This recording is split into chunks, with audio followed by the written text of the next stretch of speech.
Hey, what's up, everybody? We're here live with Paul Thomson. I reached out to Paul because he's a great photographer joining us from across the pond in the UK. Paul, welcome in. Thanks for joining us. How's it going over there? Yeah, it's going fine. Thanks for having me on, mate. Absolutely, absolutely. Well, why don't we just get everybody on the page on the same page right off the bat on kind of your genesis story into landscape photography and outdoor photography and what inspired you to get into it and kind of what led you to where you are right now. Well, I must have started photography when I was a kid, really, but it was more like playing around. It was just, I always had in my mind what I wanted to get, but I could never get it. And then I left it. I didn't really do anything with photography for quite a while and then came back to it. And then that's when my interest picked up, maybe when I was heading for 30s, actually, when I actually picked it up again. And got right into it then. And then I wanted to find out more about it, how it all worked, a lot more by then. And as for kind of what inspired me is a lot of images I was seeing had that look about them, the dreamy sort of landscape look about them, and I didn't know how to create it at the time, and I wanted to find out more really. Now, when you did that, were you always involved in things in nature and did you always have an interest with the outdoors? Well, funny story. I actually trained to be like a countryside um, warden or ranger, as you would call them. That's what I was training in. So I've always had that sort of nature conservation background. So I guess this was my way more more recently, I suppose, is trying to get myself back into that by going down the photography road, really, because I couldn't get a job in that field. It was the jobs are just so hard to come by over here. Um, this is my way of kind of getting back into it almost. In terms of you saying, over here and us getting familiar with who you are and where you're coming from, why don't you give us an idea of where you're located in terms of what direction from London and how far, and also what landscapes and things to see there are around you?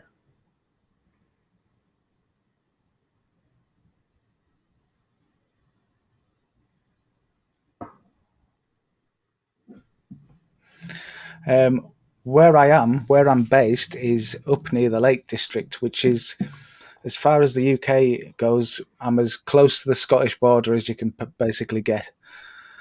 So where I'm based, it's about an hour's drive to the English Lake District. So I'm really lucky in positioning because I've got hills and fells all the way around me. I've got lakes and tarns, as we call them. I've got easy access to Scotland as well. So I've obviously got mountains and streams and waterfalls. I'm really lucky as to where I really live and where I'm based. Are they close by enough to where it's like a day's trip to where you're going? Yeah, yeah. I mean, I can be in Glencoe in Scotland within 2.5, 3 hours, so it's pretty good. I know like a lot of people that I see on YouTube, especially who are coming out of the UK, photograph forest scenes. Me being in the southeastern United States, I'm awful at photographing forests, and I kind of just marvel at what you're doing in the woodland areas. Why don't you give us like some tips, and maybe this is a selfish question for me specifically because I suck at this type of photography, but give us some tips on like how I can go out and approach forests for the first time. Well, my approach to forests is something that I've learned relatively recently as well. To be honest, is don't look for the scenes. That's the biggest tip: is don't go into a forest looking for a scene because you won't find it.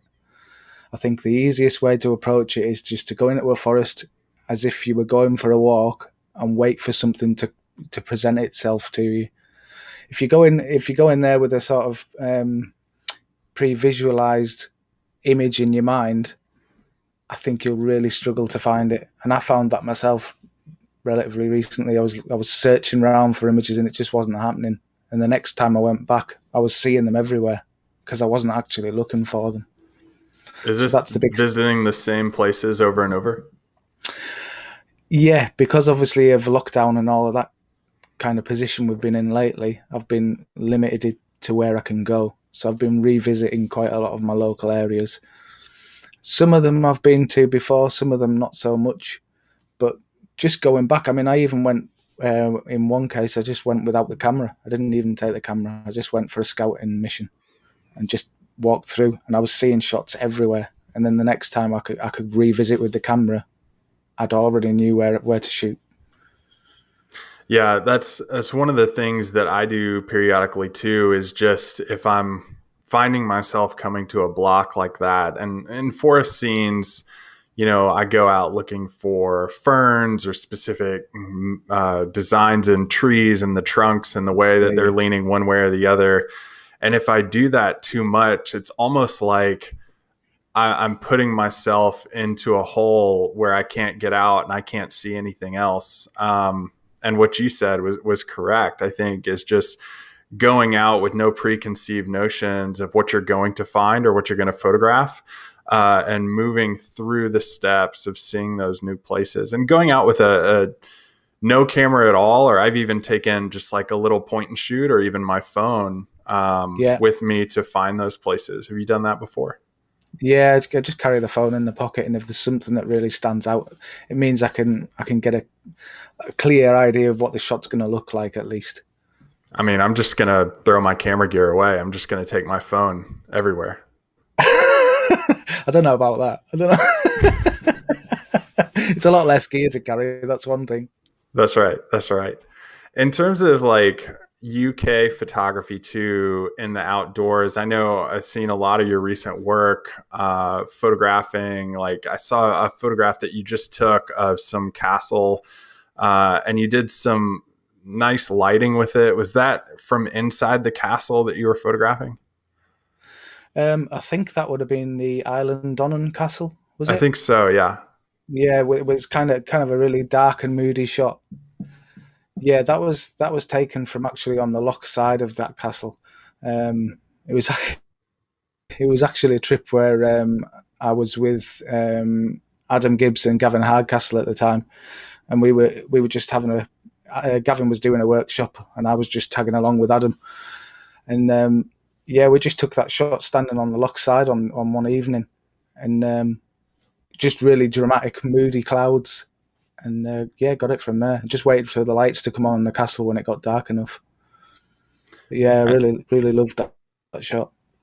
Yeah, it's spectacular. And like you mentioned mood. I want to focus on that for a little while. Mood with your Yeah, photography and how you can create different types of moods, warm tones versus cool tones. Kind of give us an intro on how you're creating a different mood or a different feeling based on the subject that you're photographing or the conditions that you're there in.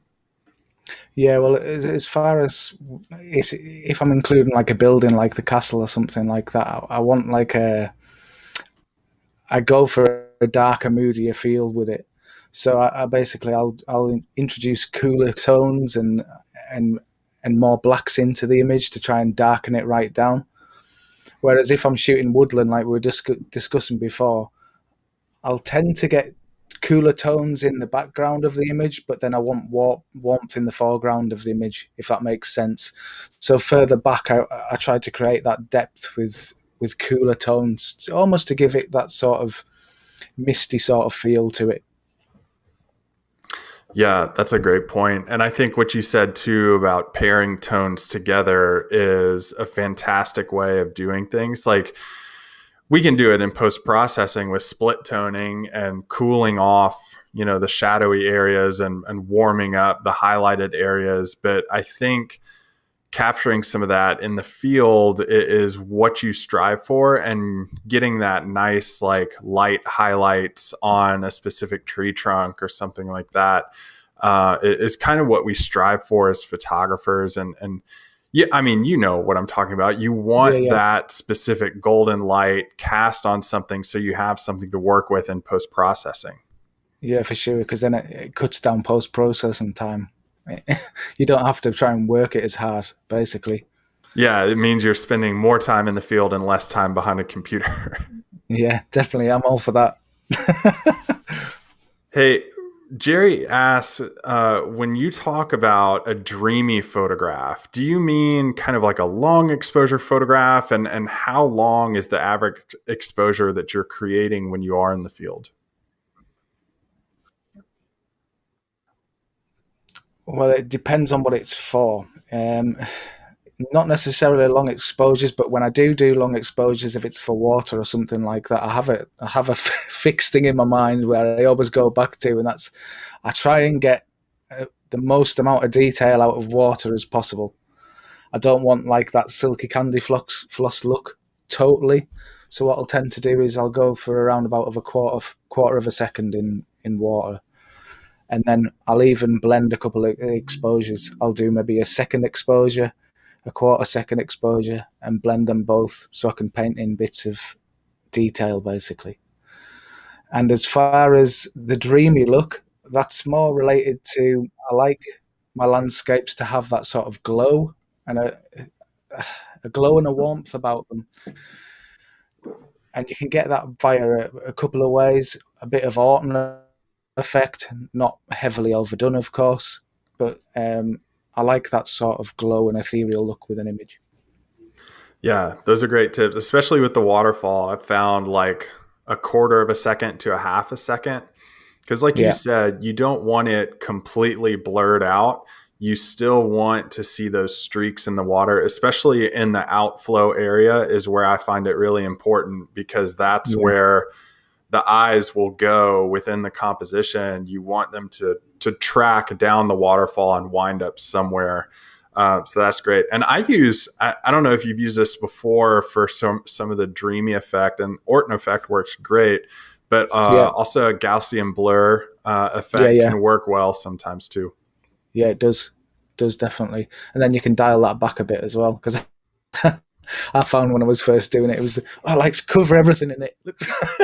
Yeah. But no, you've had to kind of bring yourself back with that, and I always dial it down now. I always go back into the image maybe a day later and dial it down again.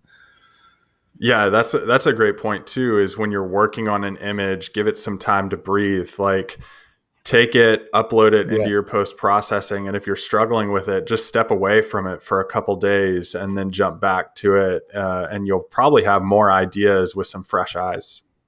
yeah, for sure, definitely. Gabby asks, what is your favorite location in the UK that you've ever shot? That has to be. Well, I'm a huge fan of Scotland. I could spend days in Scotland, to be honest. Isle of Skye is probably one of my favourite locations, just because you've got so many iconic locations, but there's also so many other places to discover on the island as well, and it's all relatively close to each other. One of my favourite places on Skye is a place called Elgol, and it just looks absolutely stunning. It's just it looks like something out of Lord of the Rings. It's that kind of feel and look of it. How easy is it to access some of these places? Like, I know some of the places that I've gone in other countries, it's not the same as hiking where I'm from in the United States, where you have tons of wilderness to explore and you can kind of just go wherever. I'm thinking like uh, BLM land in southern Utah or something like that, where you can just roam Yeah. anywhere on the rocks. How easy is it for you to access some of your favorite locations? Scotland's the easiest as far as we've got because they've got something called right of access. So that kind of gives you the same sort of access rights as you have on BLM land. So you can basically roam, you can basically go anywhere you like, you can camp anywhere more or less. So that's the nearest thing we've got to that in the UK is Scotland.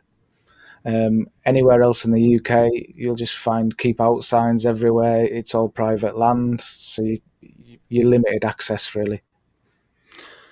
Neil is asking and says, I like shot straight out of the camera, and adjustments do benefit the photo, but I really like taking a lot of photos and then realize I captured something really nice within that burst of images that I capture. Um, does this make sense to you at all? I mean, I think taking a lot of photos like that is great. And one of the things that I've done both Paul and Neil, is I've created time lapses in the field, and that allows me to find a great composition and take Yeah. tons of images and just kind of sit back and wait. And not only do I have a cool time lapse to watch and show off later, but I also can pick through that sequences of images and find like the best cloud setup or the best light during that scene without standing behind my camera and waiting for that exact moment. Yeah, definitely. That's a good tip as well. Is time lapses, because it can just change, and you could be, to be honest, it could change when you're looking at something over there and you're not paying attention with the time lapse running, so you might not even notice that there's good light happening, and when you go back through it, you've already got that sequence. You haven't lost it, so that's a really good tip. What's your workflow like in the field? Are you shooting what we call as photographers spray and pray, or are you just taking like 1, 2, 3 images of a subject and just waiting patiently for that right light? I've changed somewhat in the way that I do it. I used to be more spray and pray and hope for the best and see what I came out with. But now I'm trying to spend a lot more time trying to refine compositions. So I won't rush anything anymore. I won't think, right, I want to get this shot done and then off to somewhere else. I'd rather concentrate on that one shot and try lots of different things to get something that works rather than rushing it, to be honest with you.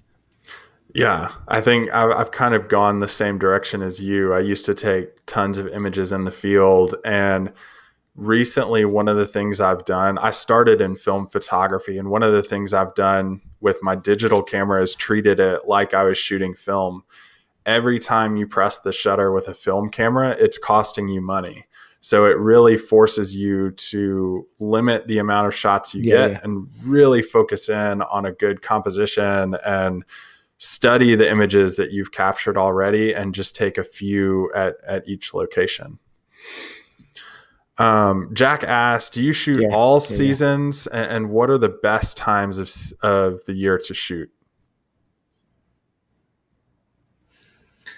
For me, winter, because I like moody and dramatic scenes, as well as I like lovely, nice light.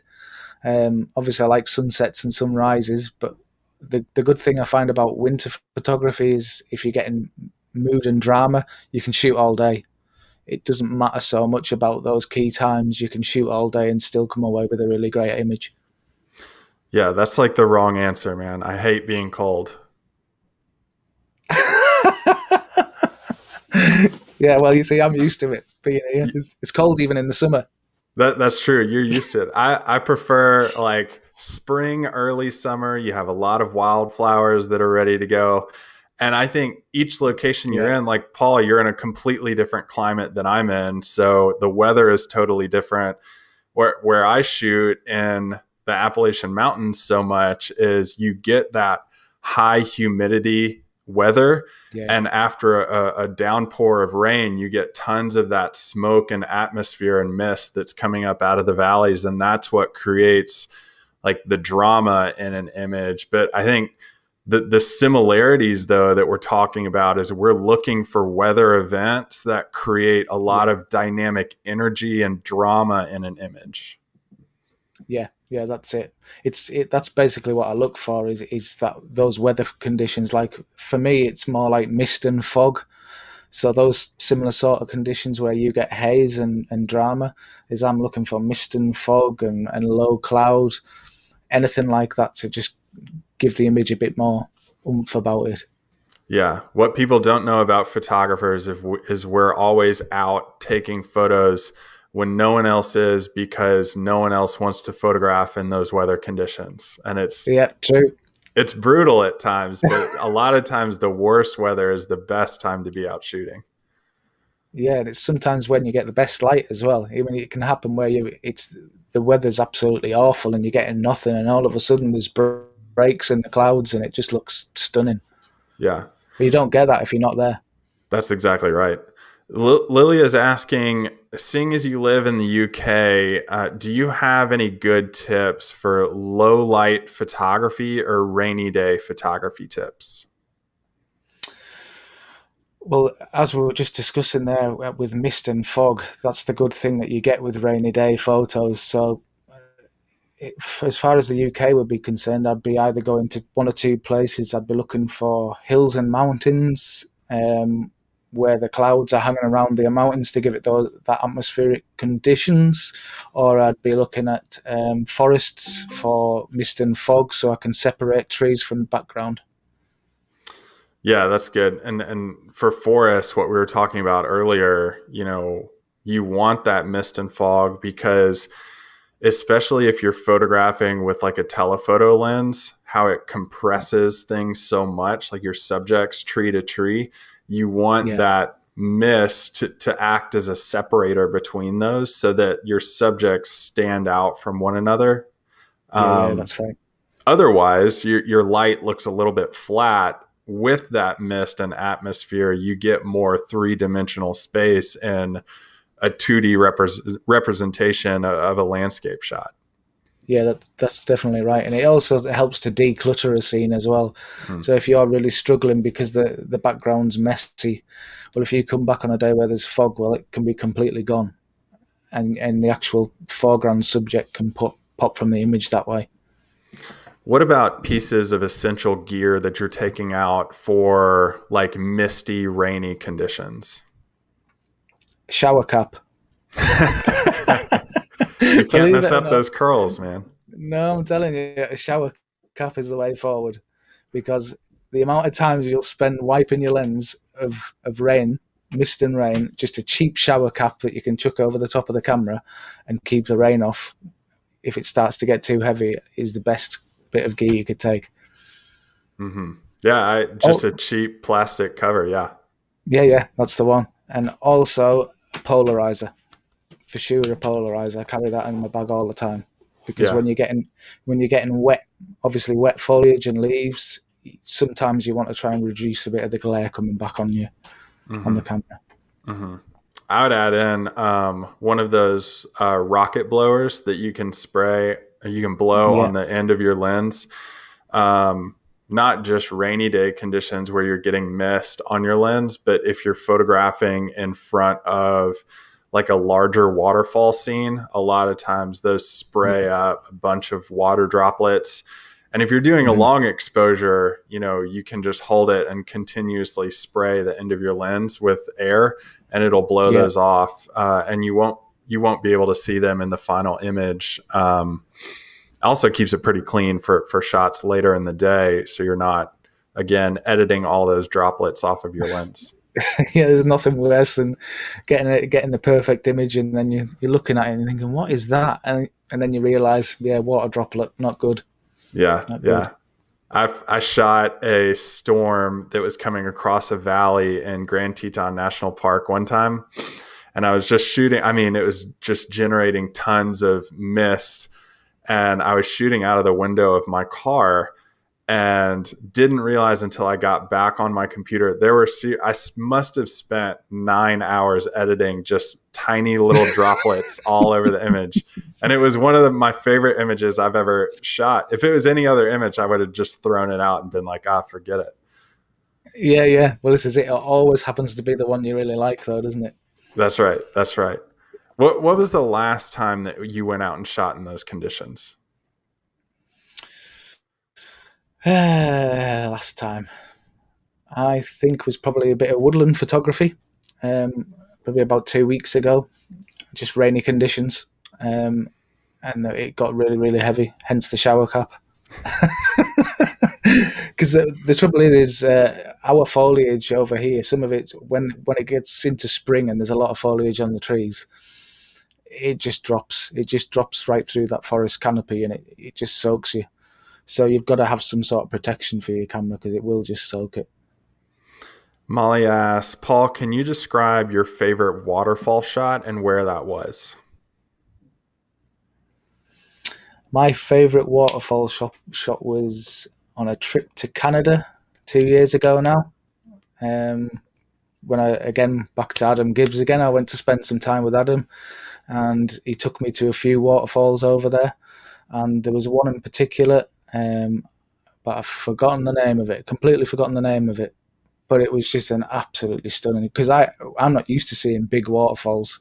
In the UK, we don't really get massive waterfalls like that.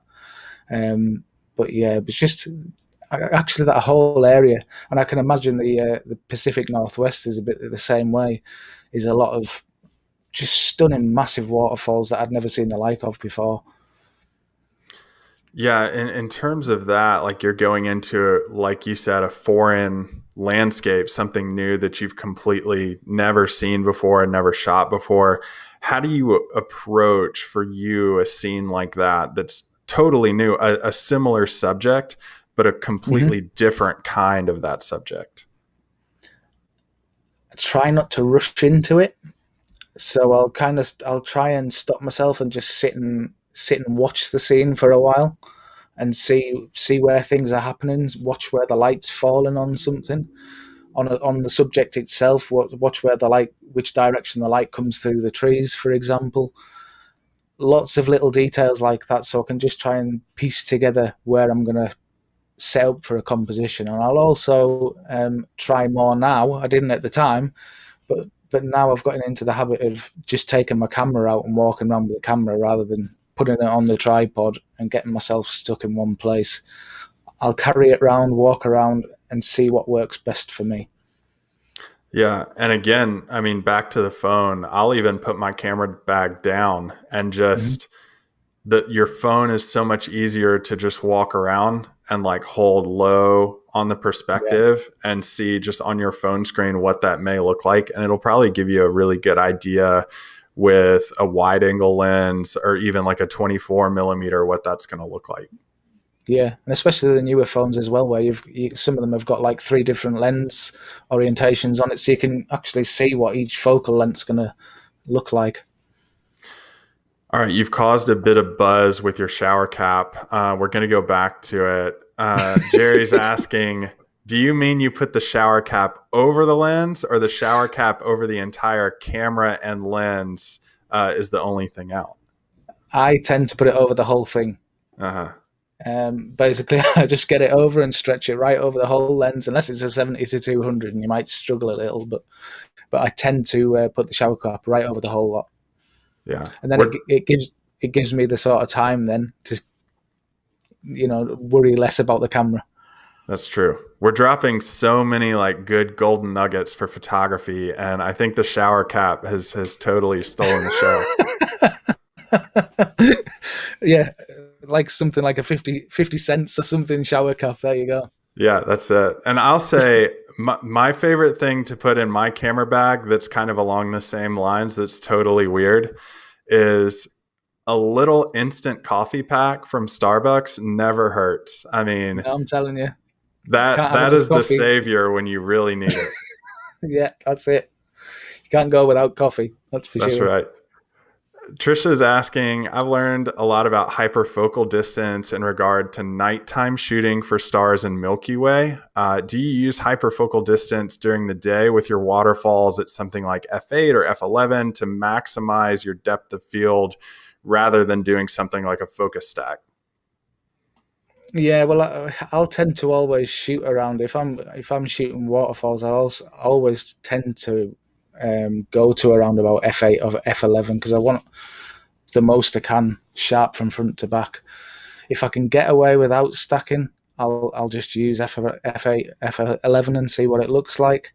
Um, Unless I'm really up close to something, I can get away with that no problem. But if I want something like a rock to be my foreground right up front, I might have to stack it at that point.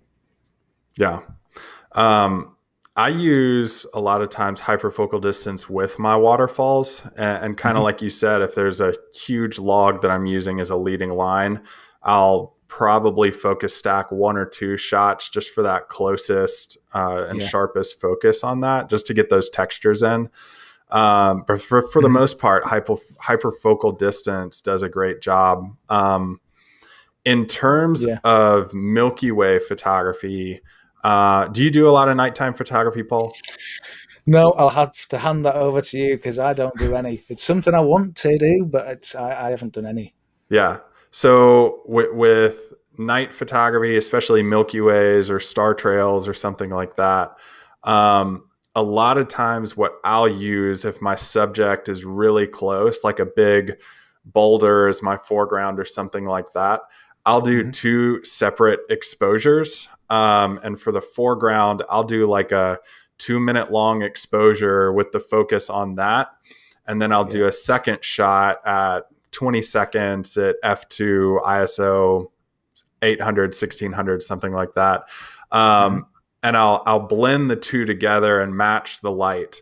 Now, if you're opposed to blending images or blending exposures and you're much more of a naturalist, you can do it with hyperfocal distance. You just have to really be sure you scout that location during the daytime Yeah. and really set your camera up and know exactly where the camera was set up during the day when you scouted that shot. And when you go back there at night, just have your manual focus on the exact same spot and have your camera at the exact same spot. So it can get a little dicey and it takes some trial and error there. But Yeah. that's kind of how I do things. Oh, that's cool. That's good to know. I've learned something. There you go. Hannah's asking, have you ever photographed fireflies and how do you go about it?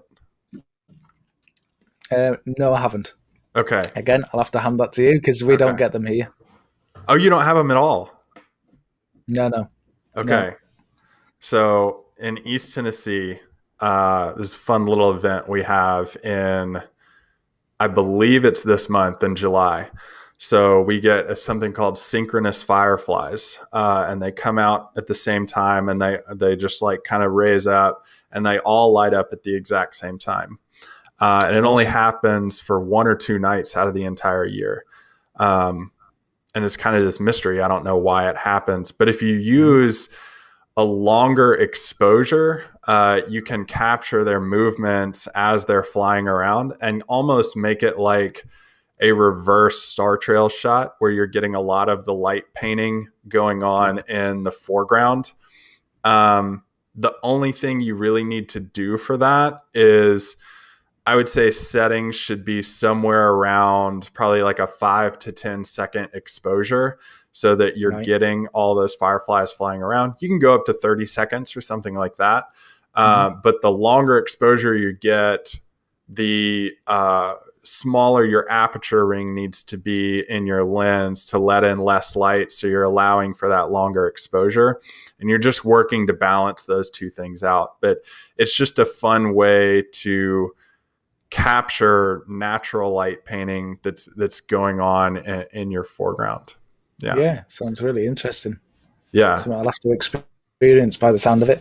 Yeah. Have you done a lot of light painting in the field when you're setting up your shots? No, I haven't. I haven't because I don't tend to do a lot of night photography. I tend to like my bed at night, to be honest. But it really is something that I want to try, to be honest with you. I see a lot of shots that just blow me away as far as nightscapes go, and it's something I really want to get into. What about dark skies? I mean, you obviously need those for night photography. What are those like around you? We're lucky because we've got a place called Kielder Forest quite near to us, and that's a dark sky area.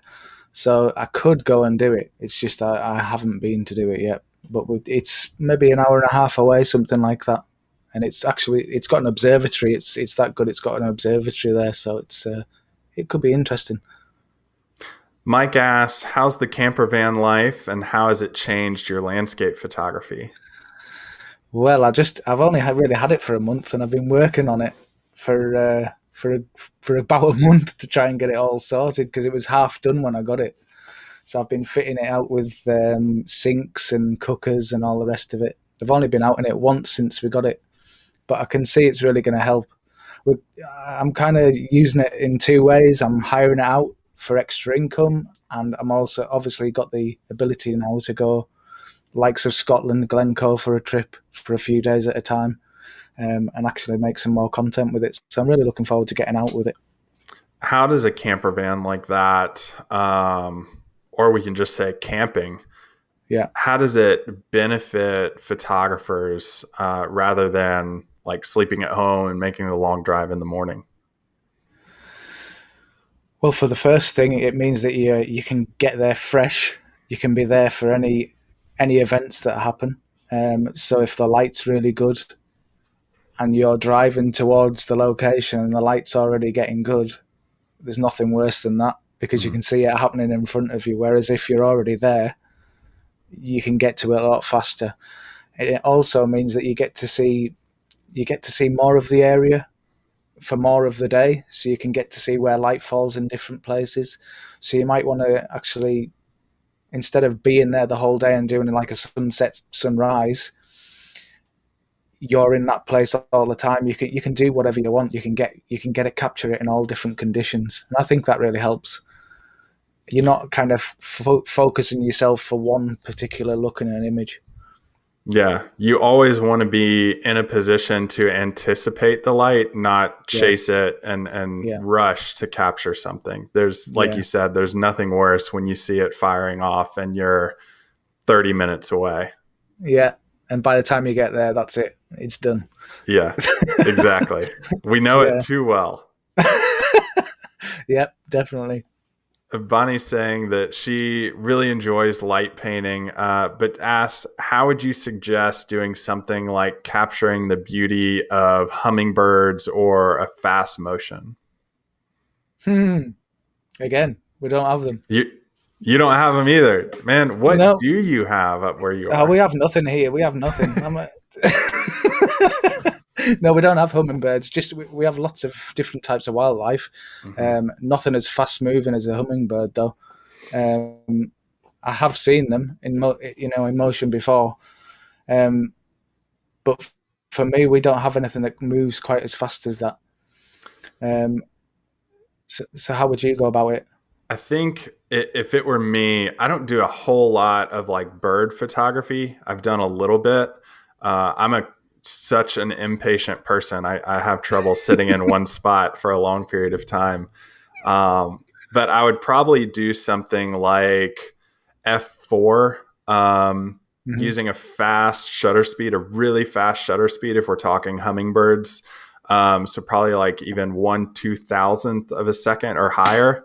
Yeah, And then using my ISO to balance that out, somewhere probably between like an ISO 400 or 800, depending on how dim the light is. But yeah, usually with a fast shutter speed like that, you're going to have to um, intensify the ISO to really balance the light out and have that fast shutter speed. yeah, definitely. And having that sort of f4 will really help to blur that background out as well, and make it less cluttered in the background of the image. Yeah. And first you have to attract them to you. Like how you do Yeah, that, yeah. I have no idea.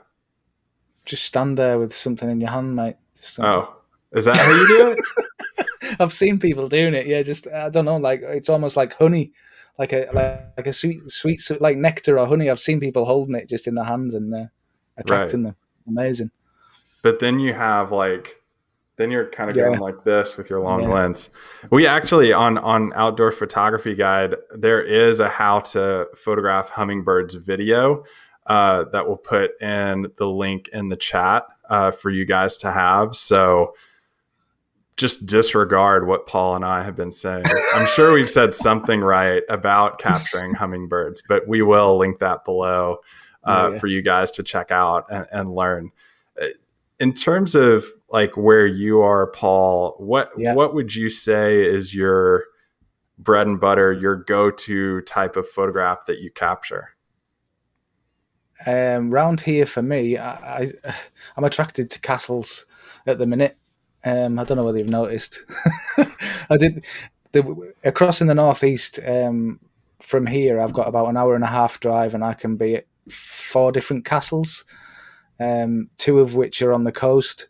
So you've got castles on the coast like Bamburgh Castle, which is on the coast. Dunstanburgh Castle. Now Dunstanburgh Castle is a ruin, so it's got that sort of really moody feel about it, and it's on the coast as well. So you could like long exposure photography you can do with that in the background. You've also got Alnwick Castle across there, which is where Harry Potter was filmed. Um, and then Scotland, obviously, Island Donan, like we were discussing before.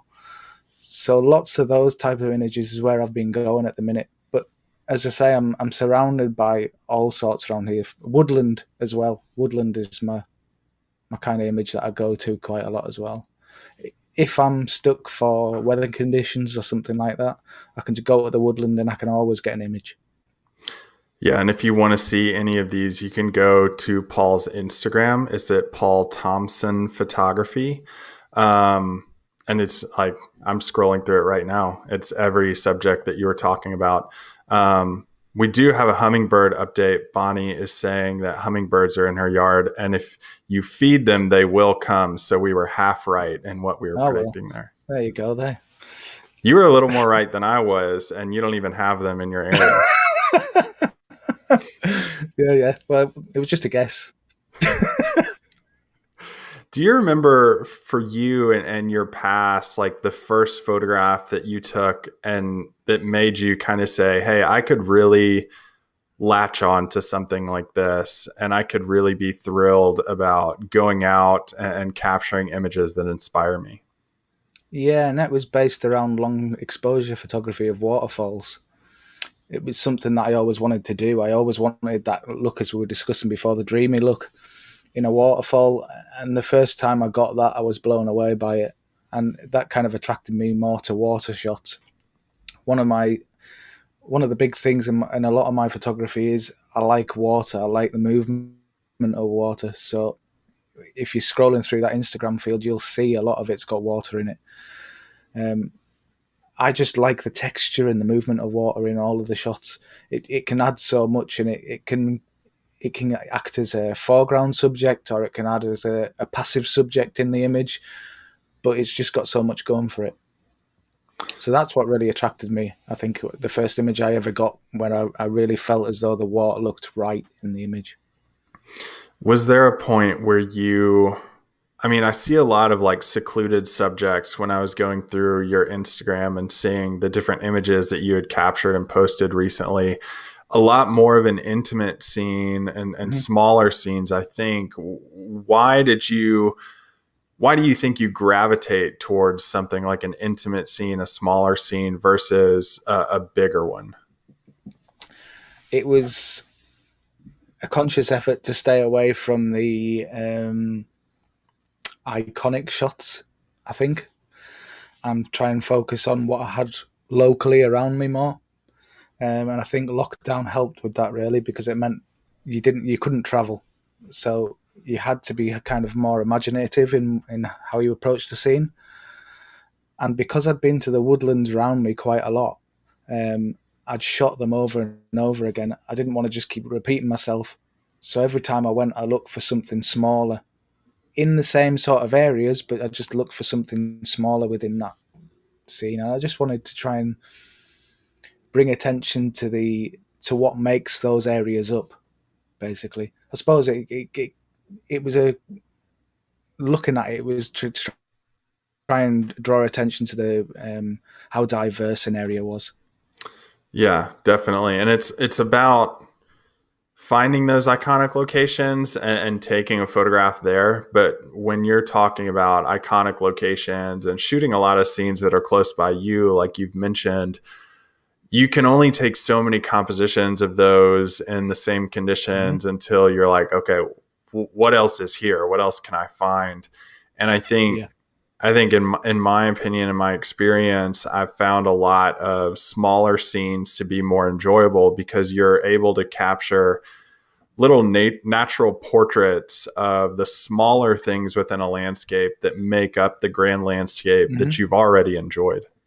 Yeah, that's it. That's it. Definitely. And it's also it's unique. It's a unique image to you as well. It's something that you've seen. That's something that drew you in to shoot it in the first place, rather than being drawn in by somebody else's idea of an area. You've mentioned the pandemic a couple times. I had creative blocks during the pandemic. Did you struggle with only being in local places? I know your restrictions were a lot more strict than mine were when we were going through it. How did you find the determination to continue to go out to these places and photograph? It was a case of needing to get out, really. because if I didn't sort of push myself to go out and shoot these smaller scenes to try and get out, I think I would have gone nuts just staying in the house all the time. I need to be outside. It's where I like to be. So forcing myself out to try and find anything worth shooting was what drew me to it. Yeah, I'm kind of the same way where I had to just walk down the street. Like there's a small little woodland area that you would never think to photograph, but I went there, photographed the same trees in different times of the year and different seasons, and looked at how that changed, how the image and composition looked. And it was a really fun experiment. Yeah. Would I ever do it again now that my restrictions have lifted? Probably not, but it was fun to just get out and try something new, I think. Yeah, definitely. And I think what it also does as well is it makes you appreciate other areas that you go to for the similar sort of things, especially if you're shooting more intimate. Um, when you go to other areas, you notice these things more than you did before. Whereas I'd have gone to the area and just looked for the grand scene, looked for that. But when you go everywhere now, I'm looking for anything that makes up a nice image. Lewis asks, summer, fall, and winter are all great to shoot in for him, but he dreads the beginning of spring when it's really muddy outside, and he fills his schedule with other things during that time. Any suggestions for him on what to do to kind of get out in the mud and brave it and photograph it? See, I've heard a lot of this. Is that photographers dread the green season, what they call the green season, where everything's just green. And I love it. I absolutely love it. I look for, like we've just been discussing with like intimate shots. When everything's in the spring, when everything's bursting into life, you can get some absolutely amazing close-up intimate shots. And I think I would just get yourself a decent pair of wellies and go and brave the mud and go and try and find some of this, because it's just things like leaves unfurling, simple shots, but they can really blow you away with how dramatic they look. I know what wellies are just from knowing you and Adam Gibbs, but kind of fill us in on what you're talking about. Muck boots, does that make more sense? That's fair. Yeah, that Or works. gum boots, do you call them? Muck boots is what we refer to them here. Yeah, yeah. Well, that's basically what I was getting at. A good set of neoprene muck boots, because the normal type that you get are just way uncomfortable. I I would suggest just embracing it. Um, I have been known to just roll my pants up and go barefoot through the mud into the water. No matter if it's slippery rocks or muddy creeks. I mean, I think once you get past getting like really muddy and getting your gear really dirty, I think just like there's nothing better than getting a composition from the center of the water.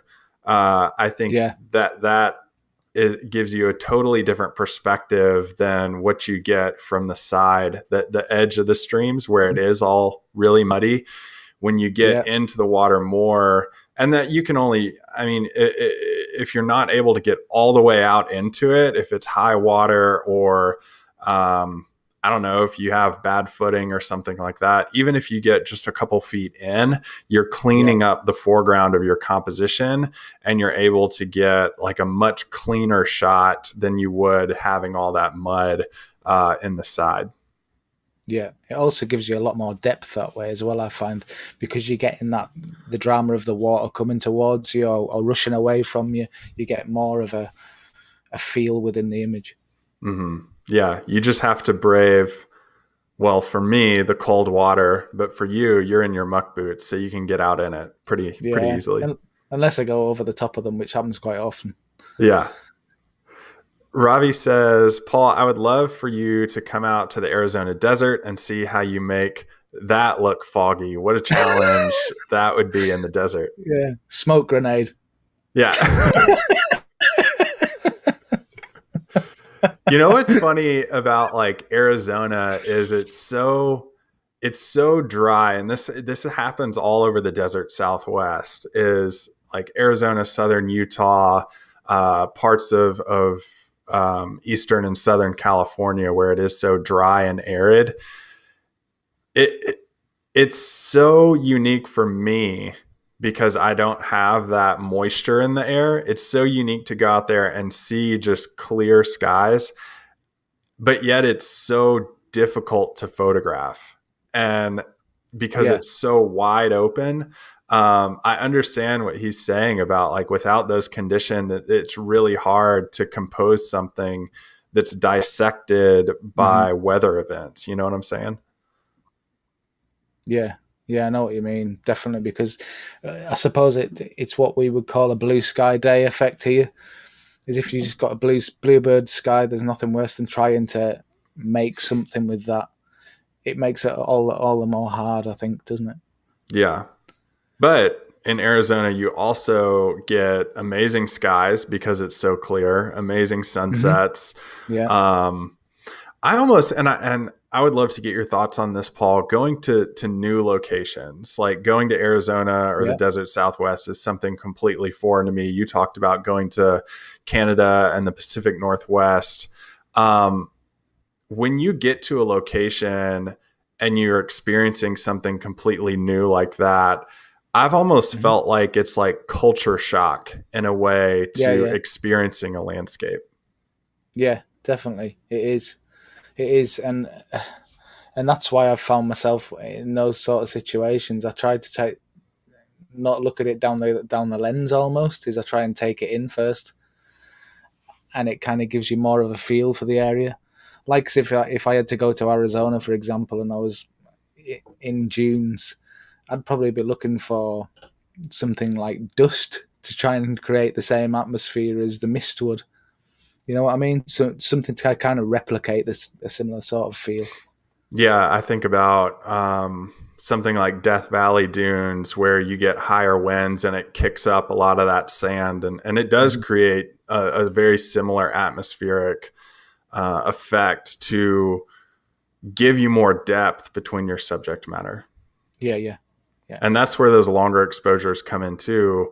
And going and photographing a scene like that, like what would you put in your bag? What's the one thing that you would have if you were going out to photograph like long exposures of dust flying up? For me, it would be an ND filter.